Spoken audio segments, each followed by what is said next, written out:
ഇപ്പോഴത്തെ കാലത്ത് പല ആളുകളും ഡോക്ടർമാരുടെ നിർദ്ദേശമൊന്നുമില്ലാതെ തന്നെ സപ്ലിമെന്റുകൾ വാങ്ങി കഴിക്കാറുണ്ട്. ഇവ ശരീരത്തിന് ഗുണത്തെക്കാളേറെ ദോഷങ്ങൾ വരുത്താറുണ്ടോ? ഏതൊക്കെ സപ്ലിമെന്റുകളാണ് കരളിനും കിഡ്നിക്കും കേടുവരുത്താൻ സാധ്യതയുള്ളത്? പരസ്യങ്ങൾ കണ്ടോ സുഹൃത്തുക്കളുടെ നിർദ്ദേശപ്രകാരമോ വാട്സ്ആപ്പിലൂടെ കിട്ടിയ അറിവോ വെച്ച് സപ്ലിമെന്റുകൾ വാങ്ങി കഴിക്കും മുമ്പ് നിങ്ങൾ നിർബന്ധമായും അറിഞ്ഞിരിക്കേണ്ട 6 കാര്യങ്ങൾ എന്തൊക്കെയാണ്? അമേരിക്കയിൽ നടന്ന ഒരുപാട് പഠനങ്ങളിൽ മനസ്സിലാക്കിയത്. ഒന്നാമതായി നമ്മൾ അറിയേണ്ടത് വിറ്റാമിൻ സപ്ലിമെന്റുകളെ കുറിച്ചാണ്. വിറ്റാമിനുകളെ പ്രധാനമായിട്ടും രണ്ടായി തരംതിരിക്കാം. ഒന്ന് വെള്ളത്തിൽ അലിയുന്നത്, രണ്ടാമത്തത് കൊഴുപ്പിൽ അലിയുന്നത്. വൈറ്റമിൻ ബി, സി തുടങ്ങിയവ വെള്ളത്തിൽ ലയിക്കുന്നവയാണ്. ഇവയുടെ അളവ് ശരീരത്തിൽ കൂടുകയാണെങ്കിൽ അത് മൂത്രത്തിലൂടെ പുറത്തുപോയിക്കോളും. എന്നാൽ vitamin A, D, E, K തുടങ്ങിയവ കൊഴുപ്പിൽ അലിയുന്നവയാണ്. ഇത്തരം വൈറ്റമിനുകൾ ശരീരത്തിൽ അധികമായാൽ അത് കരളിലും കൊഴുപ്പ് കോശങ്ങളിലും അടിഞ്ഞുകൂടുകയും ഹൈപ്പർ വൈറ്റമിനോസിസ് എന്ന അവസ്ഥ ഉണ്ടാവുകയും ചെയ്യും. വൈറ്റമിൻ ഡി അമിതമായാൽ രക്തത്തിൽ കാൽഷ്യത്തിന്റെ അളവ് അപകടകരമായി കൂടുകയും അത് കിഡ്നിയിൽ കല്ല് രൂപപ്പെടുന്ന അവസ്ഥയിലേക്ക് നയിച്ചേക്കാം. രണ്ടാമത് നമ്മൾ അറിയേണ്ടത് എല്ലാ സപ്ലിമെന്റുകളും ഒരേ സമയത്തോ ഒരേ രീതിയിലോ കഴിക്കാൻ പാടില്ല. കൊഴുപ്പിൽ ലയിക്കുന്ന വൈറ്റമിനുകളായ എ, ഡി, ഇ, കെ തുടങ്ങിയവ കൃത്യമായി ശരീരത്തിൽ ആഗിരണം ചെയ്യപ്പെടാൻ ഭക്ഷണത്തോടൊപ്പം വേണം കഴിക്കാൻ. എന്നാൽ അയൺ സപ്ലിമെന്റുകൾ വെറും വയറ്റിൽ വൈറ്റമിൻ സി അടങ്ങിയ ആഹാരത്തോടൊപ്പം, ഉദാഹരണത്തിന് നാരങ്ങ വെള്ളം പോലെ കൂട്ടിക്കഴിക്കുമ്പോഴാണ് മികച്ച ഫലം കിട്ടുന്നത്. അതുപോലെ തന്നെ കാൽഷ്യവും അയണും ഒരുമിച്ച് കഴിച്ചാൽ അവ പരസ്പരം ആഗിരണത്തെ തടസ്സപ്പെടുത്തും. അതിനാൽ കാൽഷ്യവും അയണും കഴിക്കുന്ന വ്യക്തിയാണ് നിങ്ങളെങ്കിൽ ഇത് രണ്ടും കഴിക്കുന്നതിനിടയിൽ കുറഞ്ഞത് ഒരു 4 മണിക്കൂർ ഗ്യാപ്പെങ്കിലും കൊടുക്കണം. മൂന്നാമത്തെ കാര്യം, നിങ്ങൾ സ്ഥിരമായിട്ട് കഴിക്കുന്ന മറ്റ് രോഗങ്ങൾക്കുള്ള മരുന്നുകളുടെ പ്രവർത്തനത്തെ സപ്ലിമെന്റുകൾ ബാധിക്കാൻ സാധ്യതയുണ്ട്. ഉദാഹരണത്തിന് ഹൃദ്രോഗികളും പക്ഷാഘാതം വന്നവരൊക്കെ കഴിക്കുന്ന രക്തം കട്ട പിടിക്കാതിരിക്കാൻ ഉപയോഗിക്കുന്ന വാർഫാരിൻ, അസിട്രോം തുടങ്ങിയ മരുന്നുകൾ കഴിക്കുന്നവർ വൈറ്റമിൻ കെ അമിതമായിട്ട് കഴിക്കുന്നത് ഈ മരുന്നിന്റെ ഫലപ്രാപ്തി കുറക്കും. അതുപോലെ തന്നെ വൈറ്റമിൻ ഇ ശരീരത്തിൽ അധികമാവുകയാണെങ്കിൽ അത് ബ്ലീഡിങ്ങിന്റെ സാധ്യത വർദ്ധിപ്പിക്കും. ഏതെങ്കിലും തരത്തിലുള്ള വിട്ടുമാറാത്ത രോഗങ്ങൾക്ക് മരുന്ന് കഴിക്കുന്ന ആളുകളാണ് നിങ്ങളെങ്കിൽ ഒരു ഡോക്ടറുടെ അനുവാദമില്ലാതെ മറ്റ് സപ്ലിമെന്റുകൾ കഴിക്കരുത്. നാലാമത്തെ കാര്യം, ഗുളിക രൂപത്തിൽ കഴിക്കുന്ന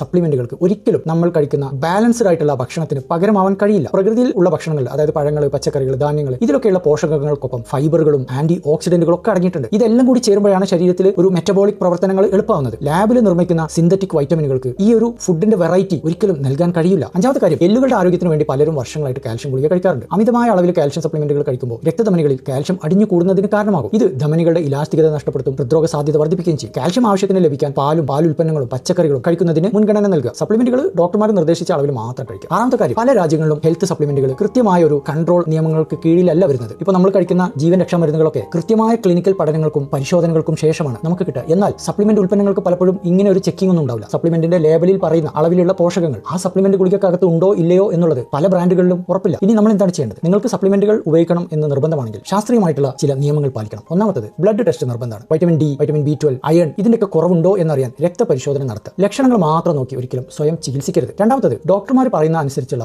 ഡോസ് മാത്രം കഴിക്കുക. ഉയർന്ന ഡോസിലുള്ള സപ്ലിമെന്റ് കഴിക്കുന്ന പരിപാടി പൂർണ്ണമായിട്ടും ഒഴിവാക്കുക. മൂന്നാമത്തെ കാര്യം, ഗർഭാവസ്ഥയിൽ വൈറ്റമിൻ എ അമിതമാകുന്നത് കുഞ്ഞിന് ജന്മനാ തന്നെയുള്ള വൈകല്യങ്ങൾ ഉണ്ടാകാൻ കാരണമാകും. ഇതുപോലെ ഗർഭിണികളാണെങ്കിൽ വിറ്റാമിനുകൾ ഡോക്ടറുടെ മേൽനോട്ടത്തിൽ മാത്രം കഴിക്കുക. നാലാമത്തെ കാര്യം, സപ്ലിമെന്റുകളൊക്കെ കഴിച്ചു തുടങ്ങിയതിനു ശേഷം വിട്ടുമാറാത്ത ഓക്കാനം, ഛർദി, തലവേദന അതല്ലെങ്കിൽ കടുത്ത ക്ഷീണമൊക്കെ അനുഭവപ്പെട്ടാൽ ഉടൻ തന്നെ അത് നിർത്തിവെച്ച് ഡോക്ടറെ കാണിക്കുക. അഞ്ചാമത്തത്, സപ്ലിമെന്റുകൾ എന്നുള്ളത് ഭക്ഷണത്തിന് പകരം ഉള്ളതല്ല, മറിച്ച് ശരീരത്തിലുള്ള കുറവുകൾ താൽക്കാലികമായി പരിഹരിക്കാനുള്ളതാണ്. കൃത്യമായ ഉറക്കം, വ്യായാമം, സമീകൃതമായിട്ടുള്ള ഒരു ആഹാരച്ചിട്ട ഇതൊക്കെയാണ് യഥാർത്ഥത്തിൽ ആരോഗ്യം നൽകുന്നത്.